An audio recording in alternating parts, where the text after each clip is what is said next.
नमस्कार। ब्रेक के बाद आपका स्वागत है। इस बुलेटिन में शुरुआत ललितपुर से करेंगे, जहां एक झोला छाप डॉक्टर ने इलाज के बहाने महिला को हवस का शिकार बना लिया। और साथ ही बात होगी लातेहार की, जहां पशु चोरी की घटनाएं बढ़ रही हैं। इन तमाम खबरों पर करेंगे विस्तार से चर्चा।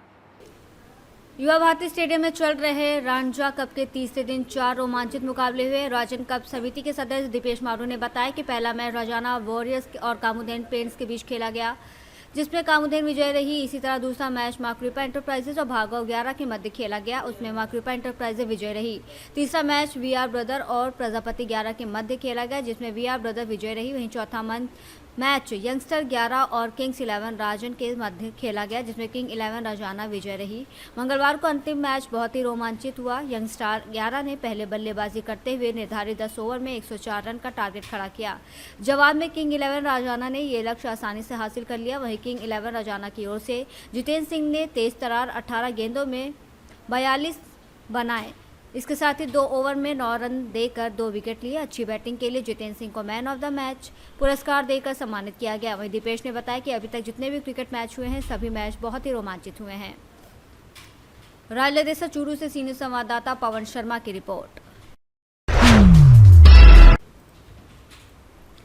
राजकीय नर्सिंग महाविद्यालय जोधपुर की स्थापना का 13वां स्थापना दिवस हर्षोल्लास के साथ मेडिकल कॉलेज के ऑडिटोरियम में मनाया गया। राजकीय नर्सिंग महाविद्यालय जोधपुर के प्रधानाचार्य मुकेश तेतरवाल ने बताया कि महाविद्यालय की स्थापना के शानदार 13 वर्ष पूरे होने पर हर वर्ष की भांति इस बार भी 9 सितंबर को स्थापना दिवस हर्ष और उमंग के साथ मनाया गया। समारोह के मुख्य अतिथि सुरेंद्र सिंह राजपुरोहित, अतिरिक्त जिला कलेक्टर जोधपुर, अध्यक्षता डॉक्टर BS जोधा रहे। कार्यक्रम का शुभारंभ दीप प्रज्वलन गणेश वंदना के साथ किया गया। कार्यक्रम में मुकेश तेतरवाल ने अतिथियों का स्वागत करते हुए नर्सिंग महाविद्यालय की वर्तमान गतिविधियां और गत 12 वर्षों की उपलब्धियों के बारे में जानकारी दी। कार्यक्रम को संबोधित करते हुए मुख्य अतिथि ने कहा कि नर्सिंग सेवा दुनिया में सबसे अच्छी सेवा है और इस सेवा से दुनिया में अच्छे कर्म करने के अवसर प्राप्त होते हैं। कार्यक्रम में नर्सिंग छात्र छात्राओं द्वारा सांस्कृतिक कार्यक्रम के तहत रंगारंग प्रस्तुतियां दी। कार्यक्रम में विभिन्न नर्सिंग कोर्सेज के तहत रैंक होल्डर्स, प्रशिक्षार्थियों और रक्तदाताओं को मोमेंटो प्रशस्ति पत्र देकर सम्मानित किया गया।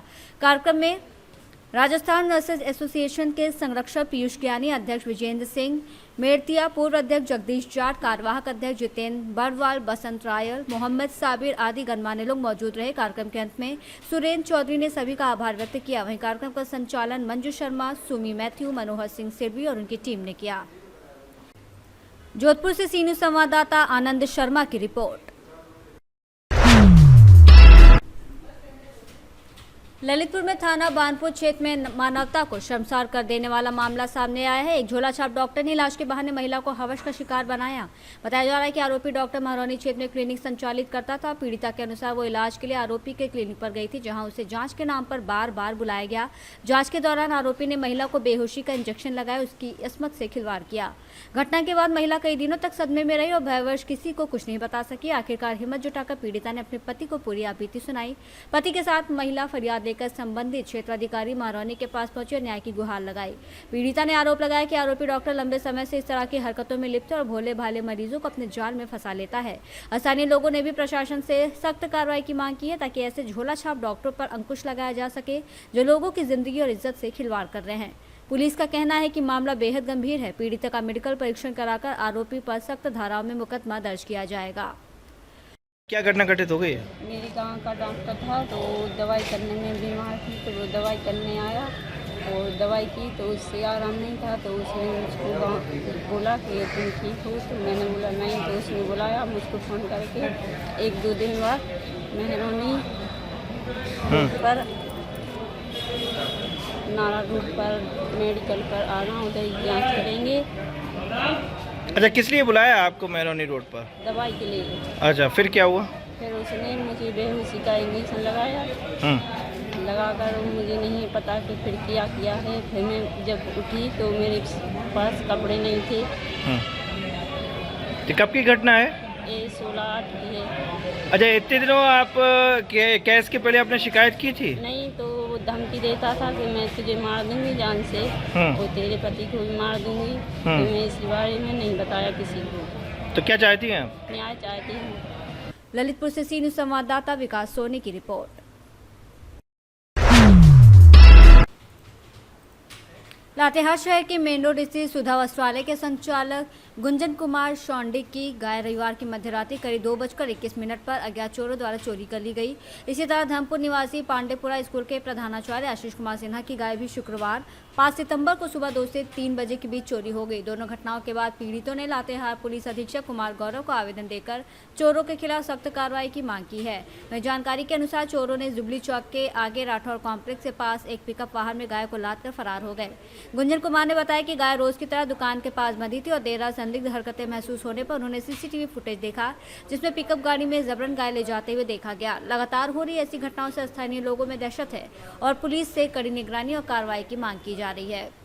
बीते 15 दिन से गाय चोरी हो रही है और 2 दिन पहले मेरी गाय चोरी हो गई है। हम साहब से दरख्वास्त करते हैं कि इस पर जल्द से जल्द रोक लगे और इस पर कानूनी कार्रवाई हो। आपका परिचय? मैं गुंजन कुमार सौंडिक लातेहार। कि मेरी गाय शनिवार को रात में चोरी हो गई। धर्मपुर मेरा घर है, धर्मपुर से ही घर में बंधा हुआ था गाय और ले गई है। उसी को लेकर हम लोग थाना एसपी साहब के पास आए थे। एसपी साहब को दिए हैं आवेदन। अब एसपी साहब ने कहा है कि इस पर जल्दी जल्दी कार्रवाई होगी, आगे से कोई कांड नहीं होगा ये सब। आपका परिचय? मेरा नाम आशीष कुमार सिन्हा है। लातेहार से सीनियर संवाददाता बबलू खान की रिपोर्ट।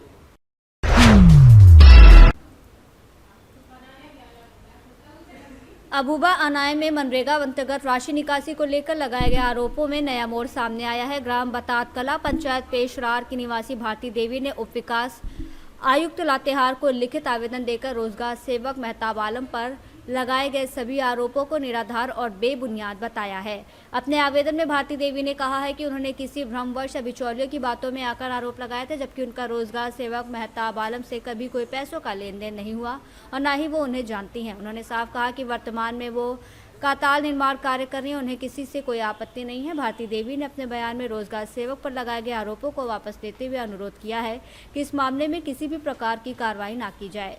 पत्रकार बंधु से जोहार। कहने का मतलब है कि मैं आरती देवी को खुद नहीं पहचानती और ना मुझे वो पहचानती है। आज तक ना उसको हम देखे ना वो हमको देखी है। आज उसके घर जब हम सुबह जाते हैं तो वो बोलती है पत्रकार भाई आए लो फोटो खींचे। जब गांव के ही लोग कुछ लोग बताते हैं कि संगीता कुमारी नाम करके कुछ और लोग हैं नाम करके वार्ड प्रधान सब बताते हैं कि यही है रोजगार से, तब वो बेचारी चुप हो जाती है और हाथ जोड़ कर माफ़ी मांग लगती है, छछनने लगती है। और एक बतात खुद का एक लड़का है, बिचौलिया है, जिसका नाम है, नाम गुप्त में भी रखते इसका, और उसी के बकाये से ये आरती देवी जो है बेबुनियाद फरियाद लगाई है और इस पर कोई अथी नहीं है। पैसा का कोई किसी तरह से कोई इसका मांग नहीं हुआ है, न मांगे है न वो दी है, कभी वो मांगी नहीं है, कभी उससे मांगे नहीं है, मुलाकात ही नहीं हुआ उससे। यही बात है और कोई बात नहीं है। वो एक बिचौलिया है, उसके माध्यम से इस तरह से वो की है। आज आई थी मेरे पास और हम भी उसके पास गए थे, यही बात है। लातेहार से सीनियर संवाददाता बबलू खान की रिपोर्ट। मुख्यमंत्री मैया सम्मान योजना के तहत अगस्त माह की राशि लाभुकों के खातों में भेजी गई है, लेकिन बड़ी संख्या में लाभुकों के खाते में ये राशि नहीं पहुंच सकी। इस कारण लाभुक खासकर महिलाएं प्रखंड कार्यालय के चक्कर लगाने को मजबूर हैं। मंगलवार की दोपहर करीब 1 बजे लातेहार प्रखंड कार्यालय में बड़ी संख्या में महिलाएं अपने कागजातों के साथ पहुंची और योजना की राशि न मिलने की शिकायत की। कोनेगांव की रीना देवी ने बताया कि उनका पैसा अभी तक नहीं आया है, इसलिए वो इसकी जांच के लिए कार्यालय आई हैं। वहीं इस मामले में प्रखंड कार्यालय के कंप्यूटर ऑपरेटर अनिल कुमार ने बताया कि कुछ लाभुकों के डीबीटी में तकनीकी कारणों से समस्या आई है, जिसके कारण राशि उनके खाते में नहीं जा सकी है। प्रखंड विकास पदाधिकारी मनोज कुमार तिवारी ने कहा कि किन कारणों से कुछ लाभुकों के खाते में पैसे नहीं पहुंचे और इसकी जांच की जाएगी। लातेहार से सीनियर संवाददाता बबलू खान की रिपोर्ट। मुरादाबाद रोड की हालत इतनी खस्ती है कि आम जनमानस का जीवन भी प्रभावित होने लगा है। आम आदमी घर से ठाकुर द्वारा या मुरादाबाद जाने के लिए 100 बार सोचता है जाएं या ना जाएं। रोड की हालत इतनी बुरी हो चुकी है कि हर व्यक्ति को सफ़र करने से पहले ही रोड पर आए दिन हो रहे हादसों की याद आ जाती है। बहुत ही मजबूरी में आम आदमी सफ़र पर निकलता है तो ये सोचता है कि मोटरसाइकिल से जाऊं या टेम्पो से या बस से, अन्य कई विकल्प चुनने पड़ते हैं। वहीं आम आदमी घर से निकलकर ठाकुर द्वारा या मुरादाबाद का सफ़र करता है। मार्ग में स्थित रामूवाला गणेश चौराहे की हालत इतनी बदतर है कि यहाँ के स्थानीय लोगों का जीवन अत्यधिक अस्त व्यस्त हो चुका है।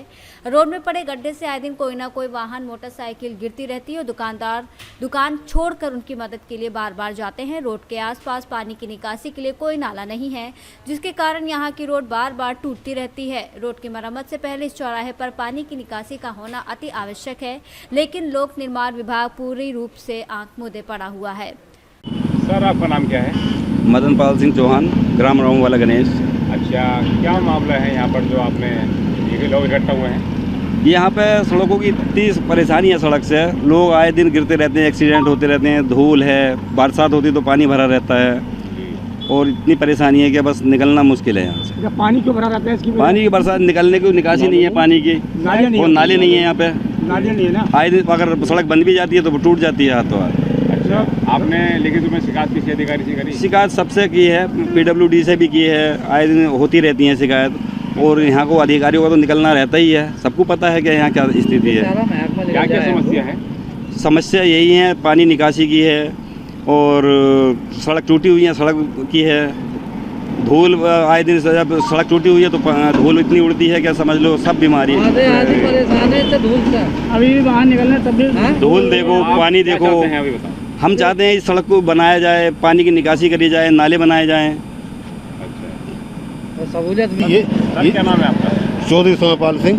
बताइए क्या मामला है? मामला यही है, सड़क पर धूल काफ़ी उड़ गई है, गड्ढे हैं, शिकायती उधर तमाम नाली नहीं, सड़क टूटी हुई है, अधिकतर एक्सीडेंट ज़्यादा होते हैं गड्ढों की वजह से। कोई वाहन तेज़ी में आ गया, कोई हल्के में, डेली 2-4 मोटरसाइकिल गिननी है यहाँ पर। गड्ढे सबको दिखे गए हैं, इसमें कोई वही नहीं है। हादसे डेली होते हैं, 2-4 डेली। आपका नाम क्या है? जी, मेरा नाम हर्षित चौहान है और मैं इसी गांव का निवासी हूं। यहीं पास में मेरा घर है।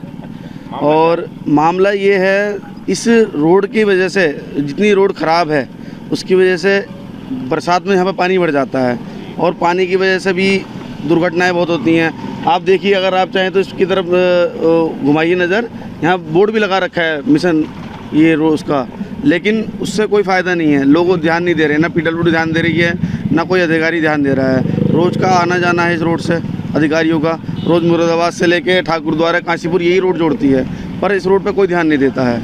और जब ये पानी सूख जाता है तो वहाँ पे इतनी धूल उड़ती है कि लोगों को इतनी बीमारियाँ होती हैं, इसका कोई हिसाब नहीं है, फिर भी किसी की नज़र नहीं है। हम सिर्फ यही चाहते हैं, पहली हमारी मांग ये है, पहले तो इसका भले ये रोड की रिपेयरिंग हो, उसके बाद यहाँ पे नालों की कोई कार्रवाई हो। हम ये साफ दरख्वास्त DM साहब से करना चाहते हैं। रोड की सहूलियत होनी चाहिए हमें। हर घरों में धूल भर रही है, तमाम परेशान है पब्लिक, हम भी परेशान है इस वजह से ही। हैं क्या हाँ पर ठाकुर द्वारा से सी न्यूज़ संवाददाता देश रतन सिंह की रिपोर्ट। फिलहाल के लिए इस खास बुलेटिन में बस इतना ही। देश दुनिया की तमाम बड़ी खबरों को जानने के लिए जुड़े रहिए सी न्यूज़ भारत के साथ। हर खबर आपके साथ, आपके हाथ।